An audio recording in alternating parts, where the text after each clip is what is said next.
the Vatican alien agenda is probably my most important work. In fact, it's done in collaboration with the Italian CUN, which is the Centro Ufologico Nazionale. In fact, here you can see at the opening, it's dedicated to Roberto Pinotti. Roberto Pinotti is one of the most known ufologists in the world, with over 60 years in the field, a past also as a military working within NATO, and direct experiences also that involve them with encounters and so on. But he is mostly known for having founded one of the most scientifically rigorous groups in the world. Welcome back, everybody. We are happy to have our brother Leo Zagami back, Confessions of an Illuminati. Leo, hi, friend. Great to see you again. I see that you always have the usual mysterious background that we will fill up with a lot of interesting stuff today for your viewers. Yeah, definitely. And like he was saying offline, we're listening to volume 1 of the Illuminati Confessions. Why don't you take people back to where this all began in your new book that you're working on? Well, the new book is out, is already in the chart, is working out very well. It's actually the second book of this new series. I did, as you know, the Illuminati series. I ended with volume 12, which was dedicated to the Jesuits. Then I started a new series with the rise and fall of Frankist monster, dedicated to Jeffrey Epstein, which is a part of this new series where basically I expand on topics I might have touched within my Confession series. The Confession series is inspired by my long work, which started 20 years ago online, when I started to reveal my own direct involvement with the New World Order and the Illuminati. And then later on, I started publishing books in Japan. Then I started also in 2012 to publish them in Italy. That didn't really go down very well with the Vatican, who initially tried to corrupt me and stop me from continuing in my mission. But I persisted, and it became actually a bestseller. The one that you showed me there is a book that has been published in several languages, even Bulgarian, and it has even been published in Africa, in Nigeria. So there has been a lot of versions of that specific book, which is Confessions of an Illuminati Volume 1, which for me is it's my first book of the series.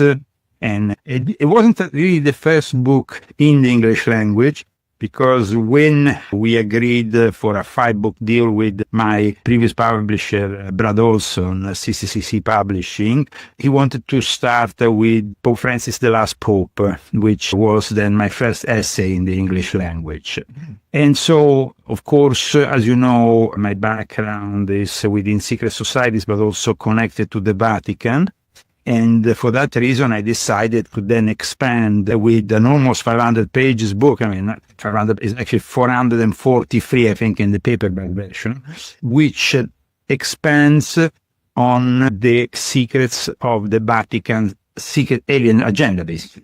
The Vatican alien agenda is probably my most important work. In fact, it's done in collaboration with the Italian CUN, which is the Centro Ufologico Nazionale. In fact, here you can see at the opening, it's dedicated to Roberto Pinotti. Roberto Pinotti is one of the most known ufologists in the world, with over 60 years in the field, a past also as a military working within NATO, and direct experiences also that involve them with encounters and so on. But he is mostly known for having founded one of the most scientifically rigorous groups in the world. And then he was also invited to speak in the Vatican, because the Vatican started in 2002 to do conferences on UFOs, UAPs as they call them now, aliens and so on. And so his organization joined CIFAS, which is another organization that started in 2002 with Alfredo Magenta to do these conferences in the Saint Gate Church, which is in Vatican territory, just in front of the entrance where you enter to go to the secret Vatican archives. What used to be called the secret Vatican archive now is called the Vatican Apostolic Libraries. Vatican Apostolic Archive. And then you have the Vatican Apostolic Library, which is another reality. These realities are very difficult to access for people who don't have any connections, even for academics. And imagine there is 53 miles under the ground of archives under the Vatican, filled with mysteries regarding also the UFO, UAP, as you call them, and all the various cases for the beatification, the sanctifications of saints often involve paranormal phenomena. So the book which I made in collaboration with Roberto Pinotti is very important because he gave me access also to documents that, and then on top of that, also Alfredo Lissoni, who is a professor of religion, who had the privilege to access the secret Vatican archives a few decades in the early 2000s. Wow. So thanks to all the material that they gave me, and that was never released in the English language, because they have published, for example, Pinotti has published this book in Italian, UFO in the Vatican. Then you have Sony, who published another book regarding the UFOs in the Vatican archives, but nothing really came out ever in the English language. So I convinced them to collaborate with me to this project, a project which by definition is a collaboration when you have other people involved. But of course, I'm the writer and I have put together the whole thing. But I'm very honored to have had the possibility, because in the year 2000, Pinotti was the first one to actually bring to light the documentation regarding the first UFO crash, which happened 14 years before Roswell in Magenta, northern Italy, which was then classified by the Mussolini authorities. And in the end of the 1990s, early 2000s, this mysterious source started to send the documents to Pinotti, to this other guy called Alfredo Lissoni, and then to also another guy called Bongiovanni, separately, to test the ground. We didn't know who this source was, okay? It ended up being the grandson of Benito Mussolini, whose father had been killed by Mussolini because he betrayed him. Galeazzo Ciano was the father, and he is a guy who now is no longer with us, so we can actually tell his name and even show his pic on my book. But of course, before he was only a secret source, provided a lot of important documents, which of course are also partly included in my book, which I have here. Documents that prove that reverse engineering started in 1933, after Mussolini recovered this UFO. And this UFO, of course, was then also analyzed by both the Italians as well as the Germans. They was allies in the war. And it could have actually changed the course of the war if it wasn't for the intervention of Pope Pius XII, who, because Mussolini created a special unit known as RS-33, which is a unit dedicated to reverse engineering. That's why people think when this document started to filter through the internet that RS-33 is because of 1933, the date of the crash. That's not really the case. It's an archive number for the archives in Milan dedicated to the reverse engineering. At the time, Italy was not a republic, it was a kingdom. And the documents that we have, of course, are from the Kingdom of Italy, and they are also from the fascist secret police of Benito Mussolini, who immediately declared the whole thing, top secret, threatened the press, threatened everybody, retrieved the craft. But like I said, that craft eventually would not really benefit the Germans or the Italians, but rather the Allies, because then the Pope gave it to the Americans. And in 2023, David Grush talked about it in front of the Congress committee. So that's when, for the first time, the American audience heard about this event. And this is only one of the many, many stories in this book. It's just, that is filled with things that, of course, pertain to the Vatican. This is the Zacharias teaching with Corrado Balducci, who then is here with the guy who collaborated for me with the book to do this book. And then I have also other important testimonies, because then in this book I also talk about the remote viewing divisions in America, in Russia, in China, and their involvement after with the reverse engineering projects that were started. They do remote viewing at the Robert Malone Institute, right? Robert Malone. Well, we can say that remote viewing started at the Stanford Research Institute. That is the mother of all research regarding because one of the main people involved with this research is Dr. Al Puthoff. And then so this is a little bit, in my book, I wrote this book to bring to the American, but also to the English-speaking audience in general, material that wasn't available in their language. And I think that it's already being highly appreciated. It's already entered the charts. It's one of the #1 books today in the UFO chart on Amazon. And it's already competing with all the big ones that we already know. But my intention is not to just bring you these topics, but also bring you the cover-up and the disclosure agenda of the Vatican, which means the complete control of every single so-called disclosure advocate you see on TV these days, because they are all controlled, from David Grush to Elizondo, whose lawyer is Daniel Sheehan, who is a former Jesuit novitiate, to everybody else who is involved in the UFO scene, who is controlled. And David Icke too? No. David, no, absolutely. David is actually a person, a very genuine person. And I think for that reason, sometimes he has had some problems. That's why I'm trying to help him. I'm actually working with the Iconic this week on a special dedicated to my book. What would you say about Aleister Crowley's quote, that aliens and demons, call them angels now, but they have a different word for them? Would you say that that's valid, or because there's actual ships? So what would you say he conjured that day? Was it an actual alien, or was it like a demon, or what?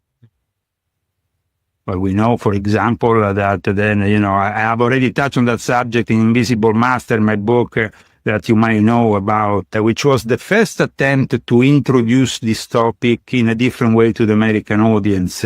You see, this is my second book really on the, let's say, UFO, alien, UAP, whatever you want to call it, topic. The first one was Invisible Master.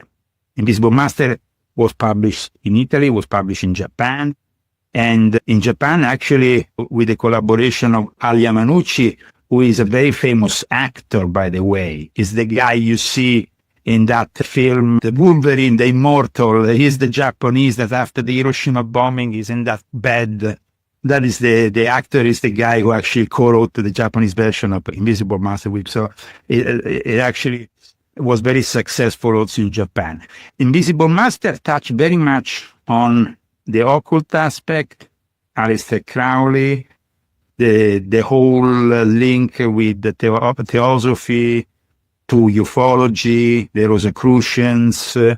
And at the end, I got inspired to do that book because you remember in not 10 years ago, but 9 years ago, in 2017, we had the first TikTok video that came out like, a genie out of the bottle. And then at that point, suddenly you had people like Luis Elizondo appearing on the scene and all this military, which already started to appear, if you think about it. This kind of more scientific or military whistleblowers started to gradually appear from the 1990s, becoming more and more vocal. In reality, it was all tested, and it was all gradually manifesting in a very calculated way. So when I heard that they were starting that, I said, okay, I'm going to, publish the English version of Invisible Master. But then once I arrived here in America, and I arrived here in Palm Springs where they do Contact in the Desert. So I ended up 2 days after I arrived in the middle of Contact in the Desert, in the middle of the action, let's say, with all these people from the various, it is the biggest UFO conference in the United States. So you have everybody there, but you have also a lot of manipulation, a lot of gatekeepers, Nowadays, in fact, it's been completely taken over. But the interesting thing is that when I arrived there, after I saw what was going on, my publisher, brother, also said, no, you come here. It's, be well received. And of course, I had people who interviewed me. I met a few famous people from the various history channels and so on. But then I was like, somebody's behind all this. And I want to understand who it is. I want to bring it to light. And it took me 7 years to get every single name and their links to the Vatican. And the most crazy thing was that in the end, this year, if you go and check on the Contact in the Desert YouTube channel in that visible video, there is, usually you have to go on the website and the paying section. But if you go actually on the one that is published on YouTube, you will find the video of a guy called Daniel Sheeran. Have you ever heard of him? Okay, the guy is a attorney, but he used to be a Jesuit novitiate. He worked as a legal representative for the Jesuit headquarters for 10 years. And he is a ufologist, and he's the lawyer of Luis Elizondo, Stephen Greer. And he is the one that controls the whole ufologic movement.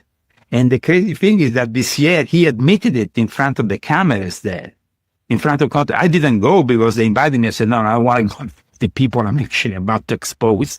I didn't think that was coherent with my work. But he said at one point, they asked him, so what about the Vatican? And he said, Pope Leo XIV has invited me to go to Castel Gandolfo. And that is all about this book, which brings out the connection between Pope Leo XIV, Castel Gandolfo, the previous Pope, also Pope Francis, who had closed Castel Gandolfo, which used to be the summer residence. But these days, the Pope lives more there than in the Vatican. And why is that? Because that's the headquarters of the astronomical center, where you have direct connection with Mount Graham telescopes and all the other telescopes around the world, NASA, everybody's all connected there. So the Pope now getting ready for disclosure, and in my book I reveal all the background of all the people involved in this whole thing, with direct testimonies from inside the Vatican. So it is a very explosive book when you have access. And I'm going to show you just one pic so you understand. Okay. This photo might not say anything to you, but that is the Vatican Secretary of State, Cardinal Parolin. And the guy next to him is the Vice President of the Academy of the Illuminati, Pier Giorgio Bassi, who is also connected to John Podesta, who is also connected to Tom DeLonge, who is also connected to the whole thing. Wow.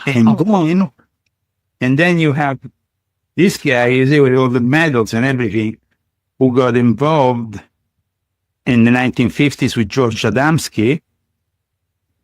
And he was the guy who started the exopolitical Vatican movement after, in 1954, and this is a photo that you've never seen before, get ready, a UFOs arrived over the Vatican. But this book has much more than that. I'm buying. This book is like, when you see some of the stuff, you'll be like, what the heck is this?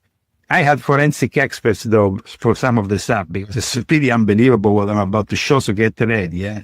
Don't get scared. That looks like lamb that Aleister Crowley drew. Is a skull of the inside the Vatican secret archive. They dig this out. Wow. So, any questions? Yeah, like I've heard stories that there's like 32 craters on the moon named after Jesuits. Is that true? And who are the Jesuit astronomers and stargazers? Great question. The guy who, in fact, was very much involved with starting this whole trend, also involved directly with SETI, was Father Coyne. Father Coyne was the head of the Specula Vaticana, and he was also a professor. He's the guy who forced the Indians out of Mount Graham to build the observatory. Wow. he's the one, because then the observatory then built the infrared telescope with a consortium called Lucifer, which now is called Lucy, and then there is Lucy 1 and Lucy 2. And so it's very interesting what happened with this whole story, but we can say that Father Coyne is the instigator. Then the idea that the Vatican had since the 1950s is to baptize an extraterrestrial. This is Jesuits. What? That is crazy. Wow. You ever heard of Diana Pasulka? No, never.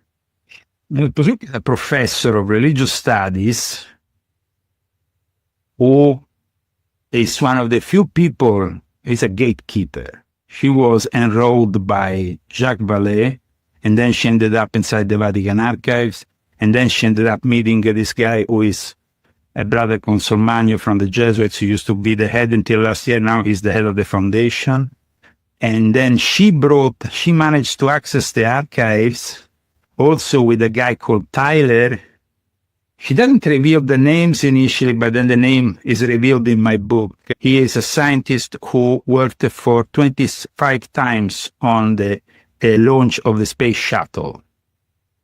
And together they went under the archives to dig up the secrets of the UFOs also. But then she was blindfolded in New Mexico, brought to a crash retrieval site. And this is not stuff that is from, some ufologic enthusiast. She's a professor linked to Gary Nolan, who is another big shot at Stanford, linked to Hal Puthoff, who is mega big shot because he was involved with the program that then you see in the movie, The Man Who Stared at Ghosts. Because that is the key. That movie is the key to understand Project Stargate, which is very important in our story. And then Project Stargate is connected to the University of the Lateranense University and the Gregoriana in Rome, where you had a guy called Father Resch, who died just earlier this year, who was the head of the paranormology department for the Vatican, who instructed the priests on how to deal with aliens. And I have all of this with documents, so it's like people can then go and check for themselves. I have declassified CIA documents also that confirmed all this, so you can go and check for yourself. Problem is that nobody knows about these things. So they don't know, even when the documents are declassified, where to go and look for. Okay. But definitely we're talking about Uri Geller's involvement and all kinds of things. That's the interesting thing. What is the Vatican's role in this, like in disclosure? And do any of the other religions have a role in it also, like Muslims or Christians? Okay. Let's be very clear. Once any kind, first of all, you asked me earlier one important question. Are they demonic? Of course, there is a demonic aliens. There is fallen angels. There is the spirit of the Nephilim. There is all kinds of realities that manifest interdimensionally, extradimensionally, and extraterrestrials. Now, on the contrary of what Jacques Vallée says, Jacques Vallée takes a position which is one excludes the other. He was for the extraterrestrial hypothesis, and suddenly he goes for the interdimensional. If you go on the movie Contact, these two things don't exclude the other. Contact, written by Carl Sagan, who himself was involved in the early 70s with a bunch of religious people who, of course, were involved with SETI. SETI had on his board Father Coyne, the one I showed you earlier. And almost every single director of the Vatican Astronomic, of the Specula Vaticana, as they call it, which is the Vatican Astronomy sector, is involved with SETI, which is, the search for extraterrestrial intelligence. In my book, I explain how SETI was inspired and some very interesting stories that very few people know and their connections to the Vatican. So then once you have a complete idea, you see, in the early 50s, this starts because the Vatican got involved with the UFO crash of Mussolini. Then the same Pope that got involved with it had himself a encounter of the second kind. And then the Pope that followed in 1961, the guy who actually started the Second Vatican Council, in Castel Gandolfo had an encounter of the third kind. So the encounter of the second kind, which is, viewing the UFO. But then there was a Pope, John the 23rd, that after connecting with this non-human intelligence, and I explain in my book, thanks to the testimony of a P2 member, the P2 Lodge. Have you ever heard of that? If we had it's very. I think you should study volume 1 for that, the one that you are actually stepping to, so you can have a clear idea of what it is. A very powerful lodge of Freemasons who was involved with the Vatican and the CIA. The CIA during the Cold War gave $10 million a month to this lodge for stay-behind operations connected to Gladio. Yeah, Gladio. So Gladio was, of course, part of it. Because then you have to understand, once you see the Germans, the Italians lose the war, automatically the Russians and the Americans take over their technological sector. Yeah. So with the Jesuits, they are like a sun worship people, right? They worship the sun and the moon. What are like the rituals that they do? Here it's very important to understand. You have, first of all, the rituals connect, like I wrote in my Invisible Master, the rituals are there when you are opening a time interdimensional gates, you are connecting with these beings. So you get to what is the second kind encounter. In the second kind encounter, it's unlike a simple sighting because you are also left something behind, which is physical, environmental, physiological at times, evidence. Like the Pope that had the encounter of the second kind, he saw it in the sky and equiparated it to the miracle of Fatima. It's true that the first kind is like you don't have any physical traces or environmental disturbances. You simply have a temporary something, light in the sky, but that doesn't really mark the level of the second kind, which is much more strong. And then, of course, the third kind is when you have direct contact with the being or maybe the orbs that are also used by the motherships. So what do you think the disclosure happens right now, like say today? How do you think the perception will be with the American people or with people around the world in general? Do you think it'll be something like the Independence Day where... That is the interesting thing. In my book, I dedicate a whole chapter to 2 surveys that were conducted. And the people who conducted them are also very interesting because the first people to conduct this kind of survey were, in reality, was mainly Victoria Alexander. But I don't know if you ever heard of John B. Alexander. He is another of the people who was in the Man of State of Goats, involved in that in the real Stargate program.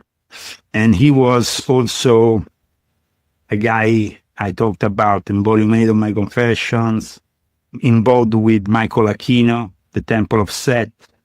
The Alexanders, thanks to, Robert Bigelow, of course, the billionaire, he financed this survey to understand how every single section of the population will react relating to their own religion. So how a Jew will react, how a Catholic will react, an evangelic will react, how mainstream evangelic rather than some other kind of evangelic, Orthodox, Buddhist, Islamic people, they have different ways of reacting. But in the end, they came out that you have to understand, first of all, there is only 2 surveys of this kind. One was conducted in the 90s. The last one was conducted in 2008 by a Lutheran reverend who is also a member of MUFON, and Reverend Peter. So there is these two services that really function as how they will react. So you go there and you actually read in my book, you can see how they have replied, the percentage, the exact questions that they were given. I can give you an example if you want, in regards to, but it is, of course, something that I think will help a lot of people understanding, the various nuances. Like, for example, the 11 statements given from the Alexander survey, they were basically out of, I can tell you that it consisted of 11 answers and, the question and answers. And so the first one was the official confirmation of the discovery of an advanced technological superior extraterrestrial civilization will have severe negative effects on the country's moral and religious foundations. And then the answer in the various categories. And they came to the conclusion that the Americans were strong enough to take it without going in a complete state of chaos. However, there is been people who have contradicted this survey, like Jacques Vallée, for example. But there is also people who have said that the faith, people who are well grounded in faith, will have no problem in accepting this reality and then, of course, link it to their own belief system. Now, people say that they have problems in going to see Disclosure Day of Steven Spielberg because that might jeopardize their faith. Well, if their faith is so fragile to be attacked by watching Steven Spielberg movie, then they're idiots. Sorry. That's, how can I say? I think that somebody who has faith in God, faith in Jesus, or faith in whatever faith they have, and they are, suddenly taken over by a movie, it means that they don't have the strength. Spielberg is, hinting on the fact that his movie will change the belief and people will see things, it's entertainment. It's a movie. However, be very careful.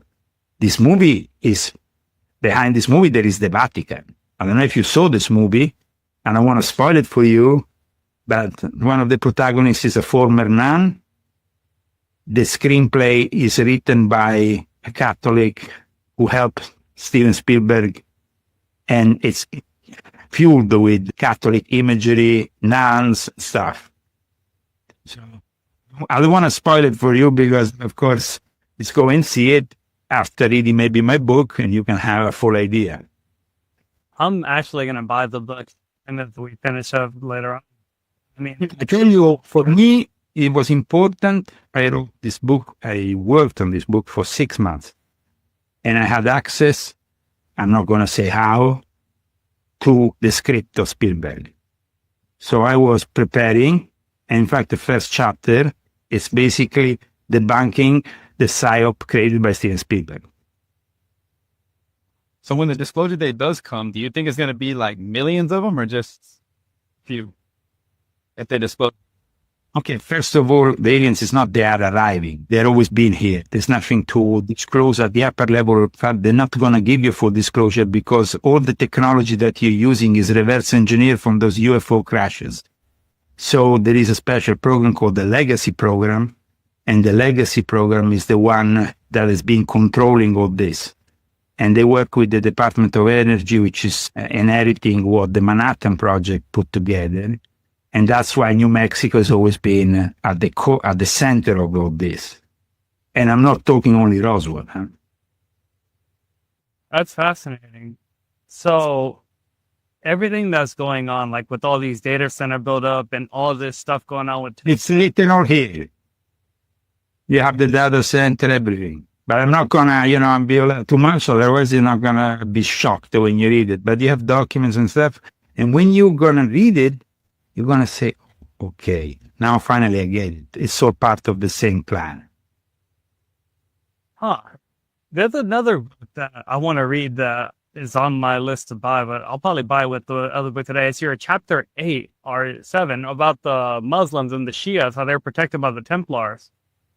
Like that. Well, as you know, I published, yes, the Confessions of an Illuminati, Volume 10.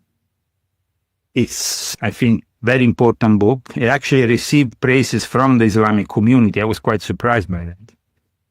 But it is a book which explains how the secret societies have operated for a very long time in what is really the birthplace of our civilization. And so when Islam came along, it simply didn't wipe out all of it. Those Illuminati who were there, stayed there in Sumeria, or all the lands that now are Syria, Iraq, Iran, became the base for secret societies, especially within the Shia tradition, which was a minority tradition of Islam.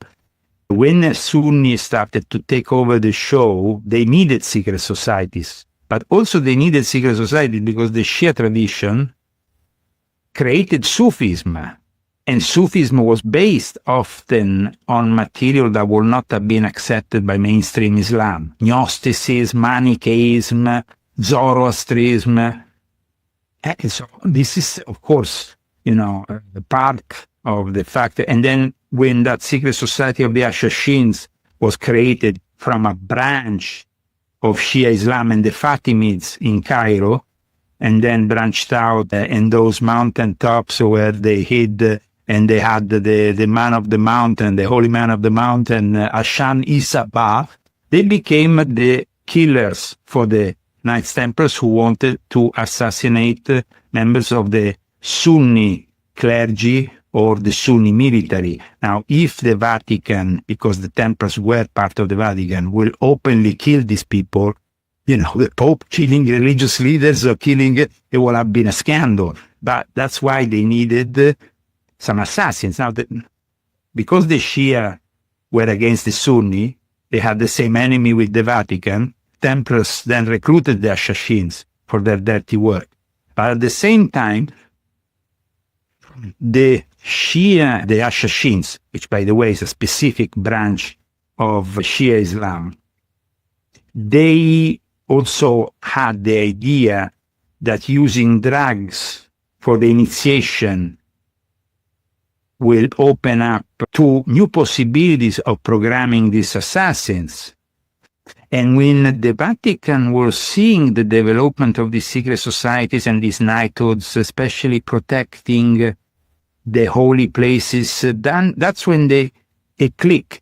And they started the Crusades, and before that they inaugurated their own knighthoods, their own secret society, their own, group of, because they saw as an example of what, so it's paradoxical, because then the Crusades went against Islam, but the Crusades will not have been activated without the Catholics seeing the Sunni threat. You see, before the Sunni came along, and the first Sunni to expand were the Seljuk Turks. The Seljuk Turks that then later on will become eventually the ones that,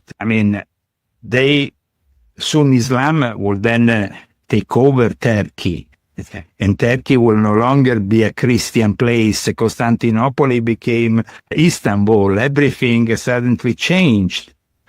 The interesting, but it's very, very good to understand from a historic point of view that when the Fatimids, who preceded in Egypt, for example, the Sunni, they didn't have any problem with the Vatican. They were Shia. They had, no problem with, and they actually were running the show in Sicily. They had an emirate in Sicily. So Sicily was actually, nowadays it's part of Italy. But my name, Zagami, is Han. I come from there, and I actually have ancestors that come from Iran that went into Sicily. Wow. So, and then they created what is known as the mafia. That was actually a name for a specific tribe out of Palermo, and a group of people that then became, you see, when the mafia goes and knocks on your door and says, you have to pay for staying open. That was how they started their operations. This I give you my protection on this shop. That is actually a Muslim tradition, which they elaborated in this way. You are Christian, you are Jew, you have to pay if you want to stay Christian and Jew. We have no beef with you. You are in the Holy Book, in the Quran, we have no beef, but you have to pay tax. And that became like the extortion racket of the future mafia idea. Now I will extort you because you don't. But it worked out. Then, of course, my ancestors, I was also descendant from my mother's side, from the Normans, the Germans that liberated Sicily. The Normans came from the north, and with Frederick II, they were the mentors of Frederick II, my ancestors, the Baron de Gregorio. They liberated Sicily from the Muslims, but it wasn't like a rough liberation. I have actually paintings in my home in Italy, and these paintings are very civil. You have these Muslim-looking dudes with the keys of the city, giving them to the Normans arriving there, and then suddenly the mosque was transformed in church. Wow. So they did the opposite of what they did in Turkey. In Turkey, they transformed the Hagia Sophia of today, the church, into a mosque. Instead, there they did the reverse. And that's why Sicily is very Catholic, with those women dressed in black, just like the Shia Muslim. Same kind of concept, same kind of fundamentalist way of approaching the faith, even if they changed completely their faith because they went from Shia to Catholicism. But their approach is very similar if you think about it. Huh.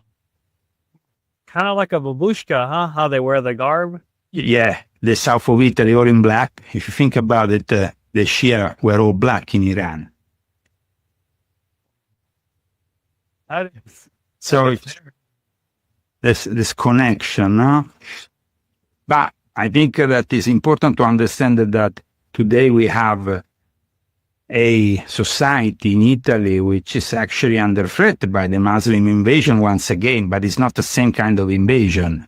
The invasion of before was aggressive. They came into your land with the swords and they had to fight them out. And in the end, my ancestors managed to stop them. In Sicily, that was the border. North Africa is just a few miles down. Here, your faith doesn't pass. This is Christian territory. The same happened with the Muslim. The Turks were advancing towards Vienna. And then you had, the famous Count Dracula of the Order of the Dragon, who impaled. You had to be rather brutal to stop these people. It wasn't just a joke. And nowadays, there is not anymore. They see a society of westernized half-twits, and they send ships from Libya, from Tunis, from all these countries, and it's a constant invasion. And they are changing radically the very nature of Europe, because you see the Illuminati, the Freemasons brainwashed the Europeans in that Western way of not having kids, of embracing from the 60s and 70s all this different culture that, you shouldn't have kids, you shouldn't dedicate yourself. Abortion became legal in Italy. It was a Catholic country. Abortion was illegal, remember that. And then at that point, you don't have any more births. So today it's automatic that it will become one day Muslim. Again, but this time they might take over the whole show. That's why the Muslims have, though, the possibility of working hand in hand with the Vatican, because the Vatican adapts. The Vatican doesn't care what is your faith. They care about having power and control. so what's the Vatican's role in this whole population control, like no births? What's their role in that? Do they have? Well, but no birth in what? No birth for the Europeans, but the Muslims, they have 10 kids each, and they arrive in Europe and they invade the whole thing. They calculate that the Muslims will take over Europe in 20 years, and so they already make deals in advance with the Sunnis, with the Shia. The Pope went even in the middle of the pandemic to Iraq They are creating the one world religion of the future, which I have described in volume 7 of my Confessions, because ultimately, remember that this change that the Vatican is leading because of the secret Vatican alien agenda. All the religious leaders will have to unite in their eyes under the Vatican in front of the alien revelation. So is this war that's going on now a part of it also? The one in Israel and Iran, like where they're trying to do like a greater Israel? Is that a part of this whole alien agenda too, or is that something completely separate from this? No, you're talking about reverse engineering. So everybody's in the three main the countries that do reverse engineering are Russia, China, and the United States. And the interests are also in the Middle East. When you see, for example, Iran with the supersonic, hypersonic missiles or whatever, or you have them selling drones to Russia and Russia in exchange giving them other kinds of weapons. We're talking about China and Russia trying to really weaken the United States. But it's all part of a plan behind the scenes. The only ones who know the truth are the ones who actually have contact, because there is contact that has been established in America, there is contact that has been established in Russia. Here I show, for example, in my latest book, this guy that I'm going to show you now, next to Roberto Pinotti, who is the guy who has collaborated and made my book possible. You see, this is Roberto Pinotti from before. The guy who, this is Lieutenant Colonel Savin. This is him during the Soviet Union. He's the head of all Russian remote viewers. Head who conducted and worked with the special unit, 10,003, the special remote viewing unit, and with the Sect program, which managed to have direct contact with the aliens. I know you. And actually, in my book, I explain, of course, all the various things that happened.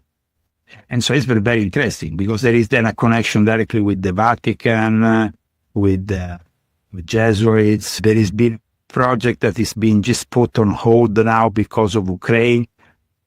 The fact that they don't want to get involved giving weapons, and they are almost forced in giving something, and that is when the reverse engineering starts. But they think, the crazy thing is that since the 1950s, when they actually, 40s and even earlier, because they already started since the Mussolini thing, but at one point, we can say that the course of the war might have changed if the Pope would not have intervened.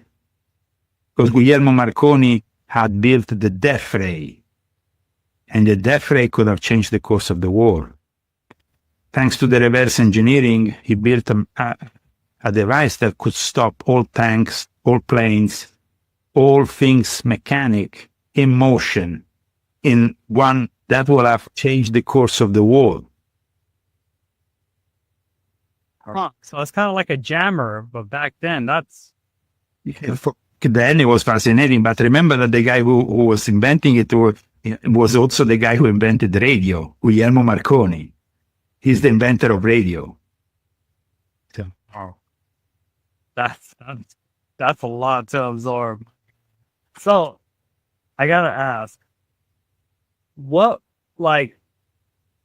role is the new Ayatollah going to play with Pope Leo? I know Pope Leo just met with the Grand Ayatollah in Iraq, right? So what role does the new Ayatollah, Musjaba, have in this whole thing with the Grand Ayatollah? The deal has already made when Pope Francis went to Iraq during the pandemic, or because that, as you know, the Shia clerics, the most holy Shia clerics, are both in Iran but also in Iraq. And so that was an important meeting. The Pope, though, there is one thing that nobody knows, that I revealed in volume 10 of my Confessions. In the last days of Iran, under the Pahlavi dynasty, they brought out all the gold of Iran and brought it to the Vatican Bank. Huh. And this is something that actually, I think the only one who ever mentioned this was a mafiosi who is well known here in America for making podcasts. I think it's called Sal Russo. I don't remember exactly. I think his name, who actually participated directly into the operation, recruiting some mobsters in Sicily to go to Tehran in the last days, like the moments in which it was falling apart because the whole Ayatollah regime was about to take over, and Khomeini coming back from exile because he had been, if you remember, in France for a period. And that was the moment in which all the gold was brought away. Khomeini never admitted that, because it would have brought a sense of shame on the Ayatollah. You understand? The fact that all the gold had been taken over, but they put it into the Vatican Bank. Now, the only ones who know this are the Vatican Bank, of course, and the Grand Lodge of Iran in Exile. I don't know if you ever heard of them. The Grand Lodge of Freemasons of Iran in Exile. All the Freemasons in Iran, before being, they had the threat of being killed by the Shia Republic that was about to shape up in Iran, they left Iran and they came here to America.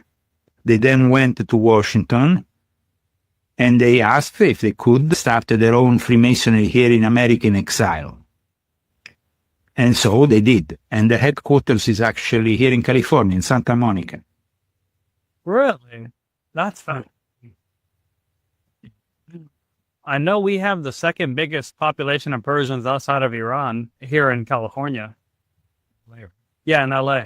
But like I said earlier, I think that it would be quite shocking for the Iranians to know that the gold is no longer there. But if you go and get this book by Salvatore Russo, who used to be a known associate of the Bonanno crime family, I don't know if you ever heard of him. He does sometimes podcast interviews. He's quite public about, outspoken. He's one of those classic Italian-American old-style mobsters who likes to talk about the old days of, Marilyn Monroe, whatever, Frank Sinatra. But he's a genuine guy. And his testimony is very powerful because he basically says the Vatican called them here in America and they told them, go to Sicily, recruit 10 people and go to Tehran. And he did it. And he got all the gold out of there. Does there have to be peace in the Middle East before any disclosure from the Vatican or anything like that? Or it doesn't matter about the peace? There could be a war going on when they disclose all. Well, if the war doesn't get nuclear,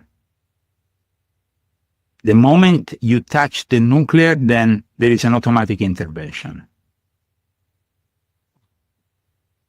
So that is let's say there is a red line and you don't cross it. The moment you cross it, you know that you will start having that kind of intervention. So they intervene when there's nuclear stuff. Yeah. And that's why there is the whole thing of the legacy program is connected with the Department of Energy. And that is really the whole thing here. That's why we will never have a full disclosure. Because how are you going to have a full disclosure here? Apart from the fact that they think, another thing that I reveal in my book is very important, my latest book for those who are watching us, is the Vatican Top Secret Alien Agenda. In this book, I reveal how it's not UFO crashes. These people call it gifts. So the moment in which I give you a gift is because it's a gift, they call it gifts, these scientists. Oh, they gave us a gift. They crashed here. Because, of course, they don't come from the other side of the universe and crash on this little planet of ours. They obviously calculated that we will reverse engineer and fall into their trap. Build everything they have built, including the data centers, and trap ourselves in this digital prison. They don't need to come with Independence Day starships. They already trapped us by giving us the possibility to reverse engineer the technology. Do you really think that they will be idiotic enough to fall into our primitive race when in 1933, Marconi and the others got hold of this first UFO before Roswell, but even in Roswell, they didn't really know what to do with it. Imagine the technology gap there was back then. It was like, what is this? What are we going to do with this? This is, technology that was too far ahead. Now, if we have artificial intelligence, it's because they gave us artificial intelligence. And that artificial intelligence is them. And it's basically taking over the whole show. And we have only 4 years to go. So where do you think we would have been at had we not had the crash like that? We didn't have any of this technology. Would we still be like this, I don't know, like it was in like 1900s? Really put in the car, or like what we need technology? Like, I think that even without the crash, there was already contact going on. I know that for sure from what they told me about, for example, the invention of electricity. Who invented electricity? Nikola Tesla or Edison. I know. Tesla. Perfect. Okay, perfect. Okay. Edison was a guy who was connected with non-human intelligence to retrieve this technology. Tesla, the same.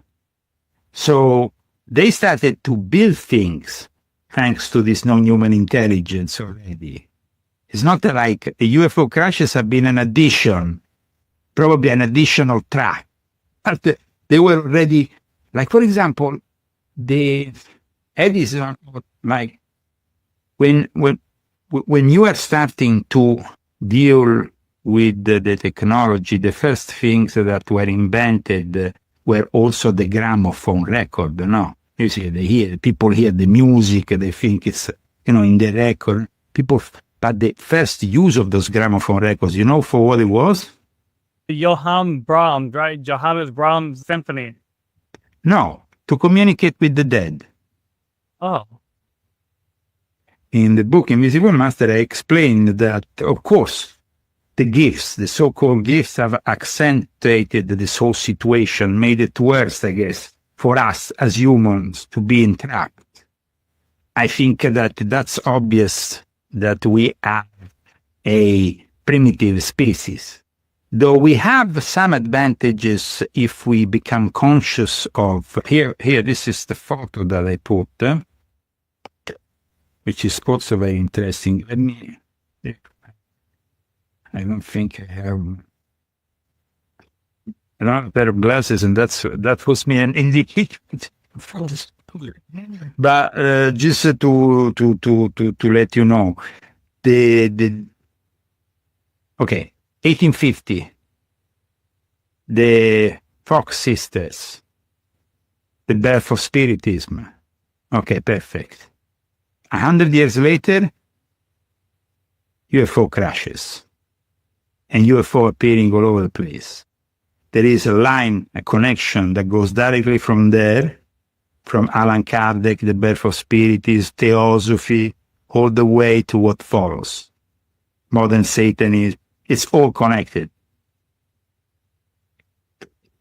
It's not like there's a constant line, a constant connection. George Adamski was himself connected to Theosophy and then founded the Royal Order of Tibet.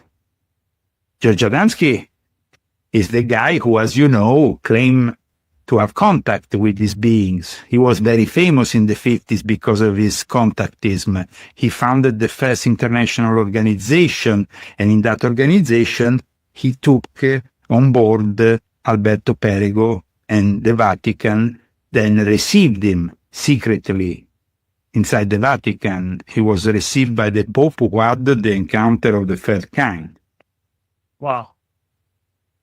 So, now, the guy, Hynek, who is, of course, together with Jacques Vallée, the inspirators for the encounters of the third kind. Hynek was the head of Project Blue Book. But he was also a Rosicrucian.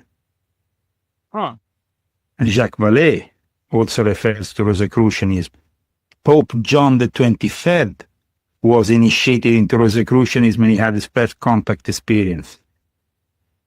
So there is, I mean, the problem now, I think, is that we are getting some form of disclosure, but that they want to strictly control the narrative because they don't want to disclose the element that, of course, is technology. If we start to say, okay, the patents that Lockheed Martin have or that IBM have are alien, you know what that will create? What kind of problems will that create? The patents are theirs. The patents for this technology we have from Apple. Steve Jobs had to accede into this very privileged law before he could actually start building the mouse and everything else around his computer. Otherwise, he would have never developed Apple like then it became, you know. And in fact, the Wozniak who was with him for his first thing became then a Freemason later on. Huh. That's fascinating. Yeah, I remember. And Steve Jobs, another thing that he did that was very important, he opened himself in the same way the remote viewers opened, taking certain drugs, doing certain spiritual experiments, so he could get that technology. He wrote about that in his biography, right? How he did all kinds of drugs. Yeah. But people kind of like just say, okay, he's, you know, young. No, it's not so simplistic. Silicon Valley is the center of reverse engineering. In fact, who is the biggest gatekeeper of them all, who has a lot of startup companies in Silicon Valley, who is involved in ufology, who inspired Steven Spielberg? Jacques Vallée. Huh. That's fascinating.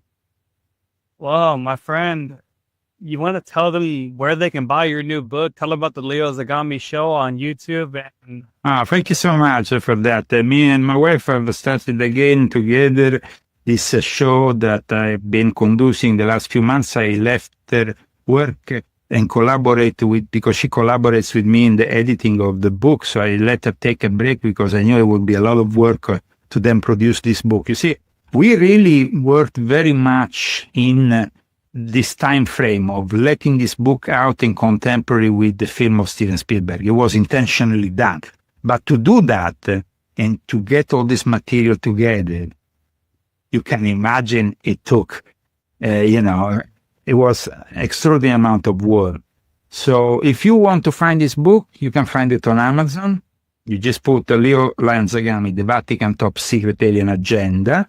If you want to know a little bit more about it, you can read my latest article on leozagami.com. I regularly update the website with new articles based on my latest books.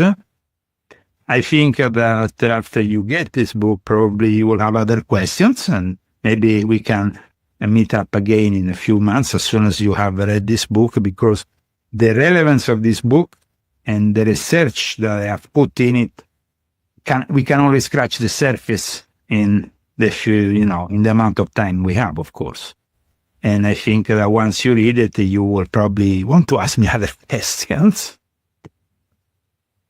I'm gonna buy it today, and I look forward to reading it. And I think that it goes well with Volume 1, because actually I referred to Volume 1 at one point here, because it gives you Volume 1. It's kind of giving you the basis, like it gives you the possibility. It's like, almost like when you purchase a computer and then you start uploading apps and things, So each new book becomes like a new app.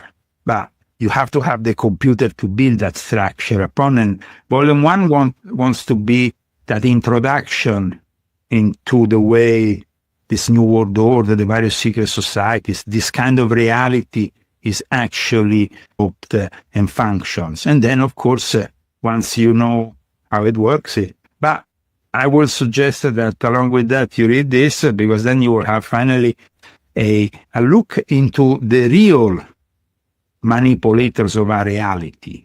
because they are literally classifying our reality. When you understand that concept, there is people who are limiting your understanding by classifying it. That's heavy. And the guy who is doing behind all this, one of the main guys, is this guy here. So don't forget his face.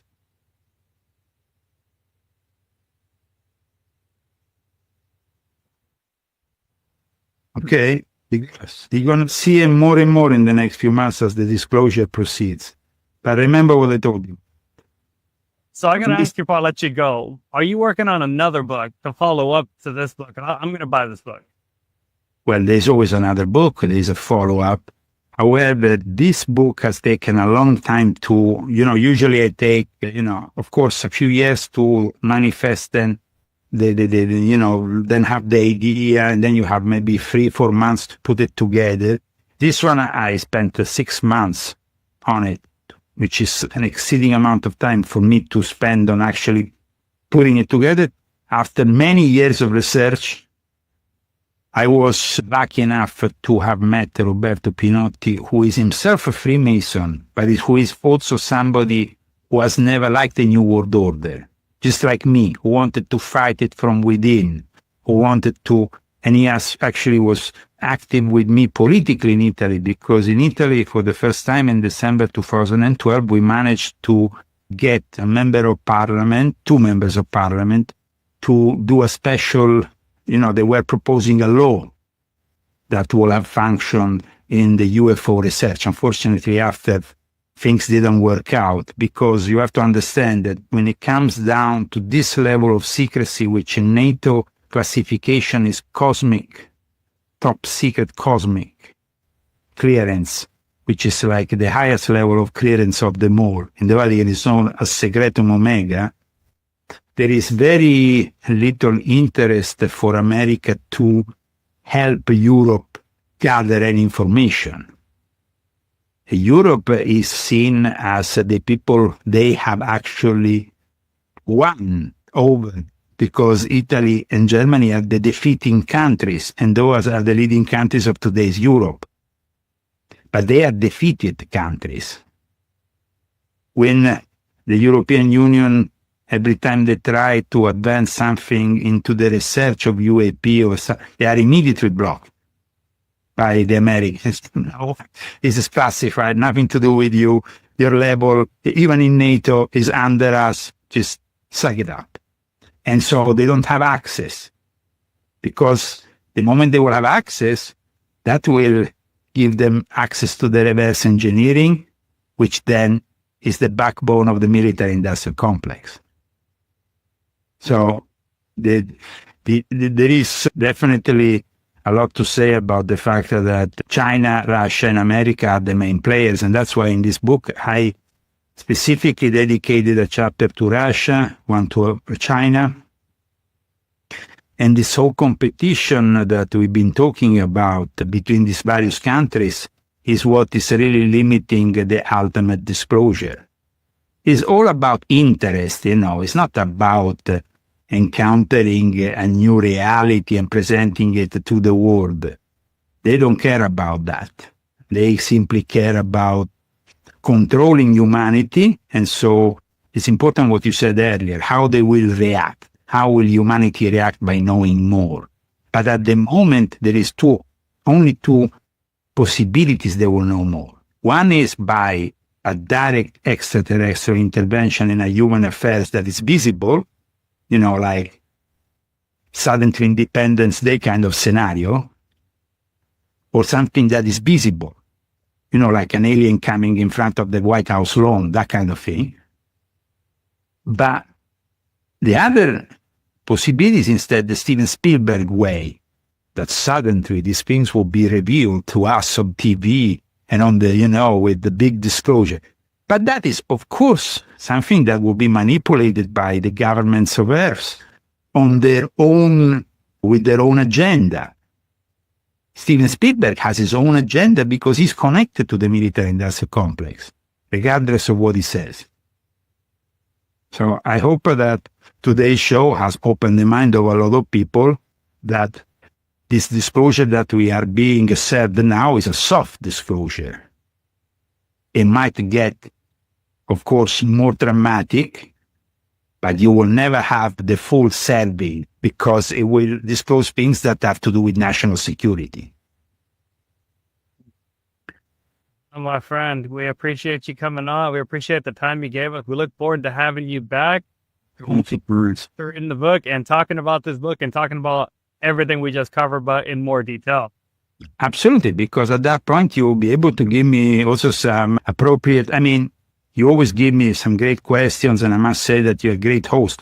But in this case, you need to really, pinpoint maybe the various elements of interest, so then you can highlight them at the next interview, and maybe we can go even more into depth. Okay. Take care, guys. God bless, bros. Bye. We'd like to give a big thanks to Leo and for everyone.